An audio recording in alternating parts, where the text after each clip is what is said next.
എല്ലാവരും എല്ലാ പ്രായത്തിലും ഒരുപോലല്ല.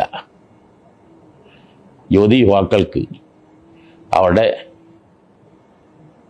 ഉമ്മമാരും ഉപ്പാപ്പന്മാരും അവരുടെ വാക്കുകളിലൊക്കെ പല പിഴവുകളും കാണും.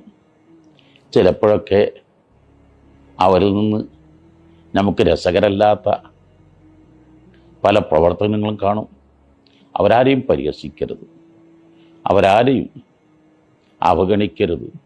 ആലോചിക്കേണ്ടത് അവരെൻ്റെ പ്രായത്തിൽ എന്നെക്കാൾ ചുറുചുറുക്കും ആരോഗ്യവുമുണ്ടായിരുന്നു. ആ പ്രായത്തിലൊക്കെ എനിക്ക് എത്താൻ കഴിയുമോ എന്നത്, എത്തിയാൽ തന്നെ എൻ്റെ ആരോഗ്യനില വളരെ വഷളായിരിക്കും. അവരൊക്കെ ചെയ്യുന്നതിൻ്റെ 10 മടങ്ങ് മോശം പദപ്രയോഗങ്ങളും ശൈലികളൊക്കെ നമ്മിൽ നിന്ന് പ്രകടമാകും. ആ സമയത്ത് നമ്മളെ പരിഹസിക്കുമ്പോൾ, അവഗണിക്കുമ്പോൾ ഉണ്ടാകുന്ന വേദനയും ദുരിതങ്ങളും ദുഃഖങ്ങളൊക്കെ ഒന്ന് ആലോചിച്ച്, എനിക്കും ഇതൊക്കെ വരാനിരിക്കുന്നു. നാടൻ ഭാഷയിൽ പറഞ്ഞാൽ പ്ലാവിൻ്റെ പഴുത്തല വീഴുമ്പോൾ പച്ചില കളിയാക്കും.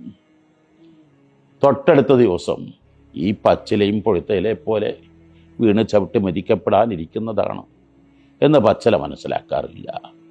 അതുകൊണ്ട് തന്നെ എപ്പോഴും മുതിർന്നവരെ വാക്കുകളിലോ പ്രവർത്തനങ്ങളിലോ അനിഷ്ടമായി വല്ലതും അനുഭവപ്പെട്ടാൽ അത് ക്ലിപ്പാക്കാതെ, അത് വീഡിയോ എടുക്കാതെ ബഹുമാന പുരസ്സരം അവർക്ക് ആദരവുകൾ നൽകി അവരെ ചേർത്ത് പിടിക്കുക.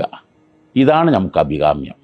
എന്നാൽ പ്രായാധിക്യത്തിൽ എന്നെയും നിങ്ങളെയും കൂടെ കൊണ്ട് നടക്കാനും ചേർത്ത് പിടിക്കാനും നമ്മുടെ പിൻതലമുറക്കാർ സജ്ജരാവുക തന്നെ ചെയ്യും.